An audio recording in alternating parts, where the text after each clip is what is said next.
student educational opportunities and outcome in Malaysia in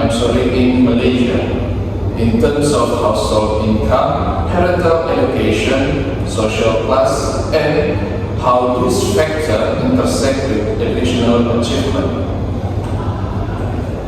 Before we begin, I would like to introduce myself as well as my teams. My name is Gabriel. My role as a conductor. My name is Noyamila Binti Abdullah and my role is school leader. My name is Leon. My role is parent. My name is Rizali as a community leader. My name is Nura Shabani Sulaiman as a teacher. Right, we will begin our online forum. So, Jamila, as a school leader, how does household income affect student opportunities in education? Thank you for the question. Good morning, college and parents. I'd like to open our discussion on how household income shapes educational equity here in our school. Our people students often arrive with fewer resources, obtain textbook, limited internet access at home, and even irregular transport to and from campus. These gaps can invest in low baseline skills and high absenteeism. As a school, we see that simply encouraging tuition isn't enough. We must proactively identify at-risk family and partner with local business and NGOs to supply learning skills, subsidize after-school transport, and establish a hardship fund for emergency needs. Only by acknowledging and directly addressing this income driven disparities can we assure every child goes through our doors ready to learn. So that's all from me. Thank you. Thank you, Jamila, for your opinion. And yes, I do support what you have come up, that often before the student have lacking in terms of outdated textbook and also limited internet access at home due to their household income low and irregular transport from campus, making them hard to come to campus every day. So now we are moving to Aisha. So Aisha, how does parental education affect our student opportunities in education? Thank you, moderator and Jamila. Now, to my part is from the classroom perspective. Parental education is a critical factor in student success.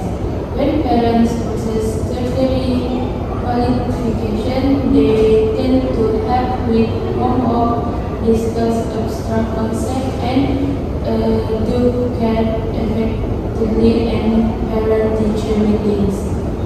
Conversely, parents without this background can feel intimidated by school jargon or unsure how to support English and STEM subjects. To break this, I propose monthly family evening where we model home-based strategies like reading together, simple science experiments, or digital literacy, so every parent gains the confidence and skill to reinforce or listen at home. Thank you for listening. Now I will pass back to moderator to conclude my lecture.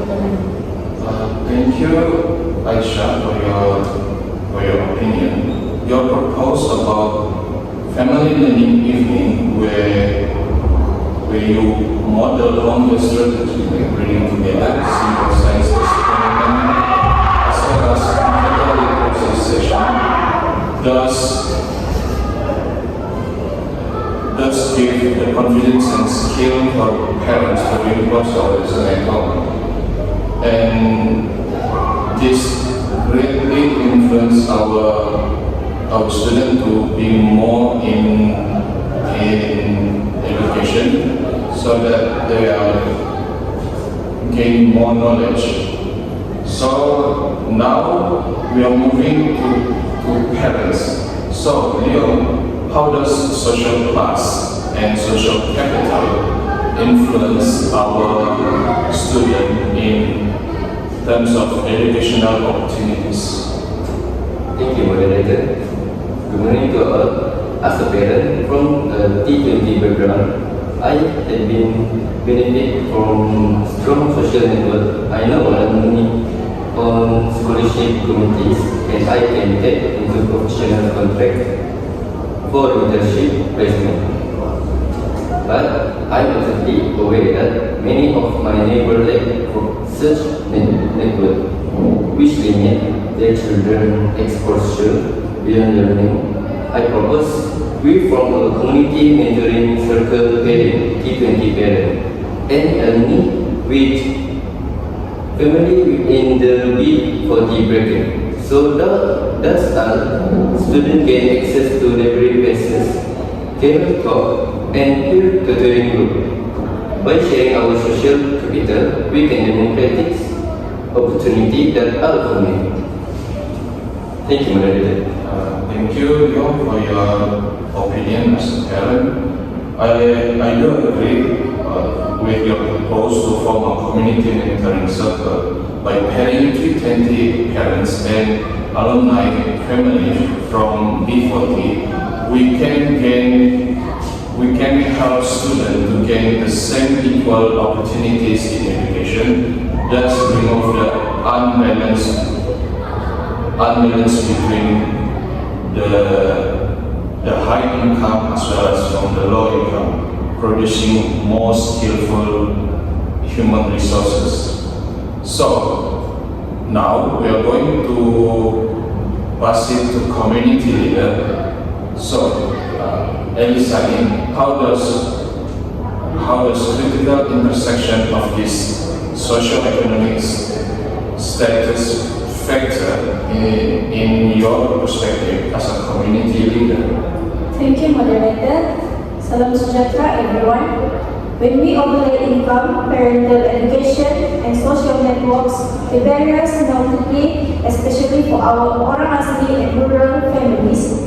Government grants build classroom, but without meaningful materials or parent engagement, they sit unused. Our solution must be holistic. I recommended a community learning hub model co-founded by local council, staffed by volunteer teacher and trained parents facilitator, and equipped with internet kiosks. Here we offer adult literacy classes, after-school enrichment, and pet mentoring, all under one roof. This integrated approach addresses each SES dimension in concert rather than in silence. I give it to moderator back. Thank you, Elisani, for your opinion as from the perspective of community leader. So, community learning hub model, co-founded by local council, does really give a benefit for students, as well as you started with community teacher and trained parent facilitator, and with the addition with the equipment kiosk, not only we can help students to find knowledge, but also you offer an adult literacy class, and also after-school enrichment and peer mentoring. Thus, your approach is holistic and providing a much bigger impact on students' opportunity in education. I say this integrated approach to then address each socio-economic status dimension in a holistic way, like you said. So, to conclude everything,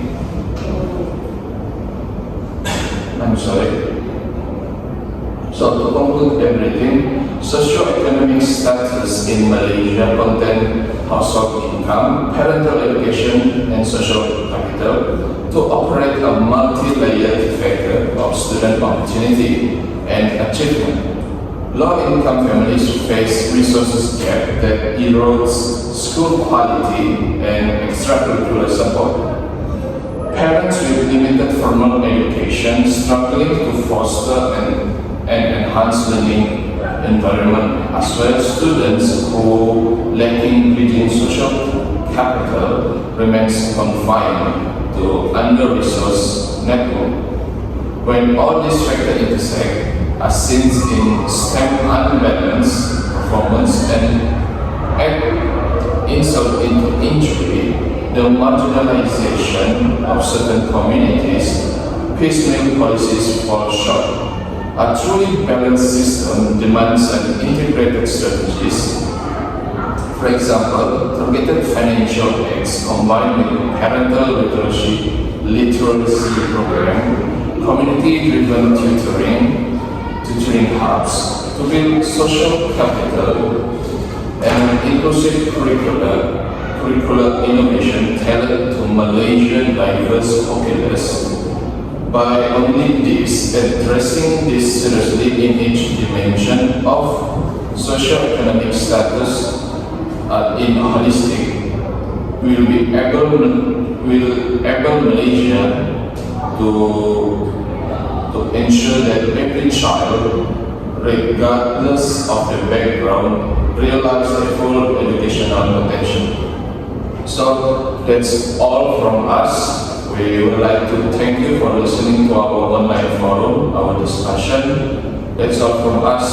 Thank you.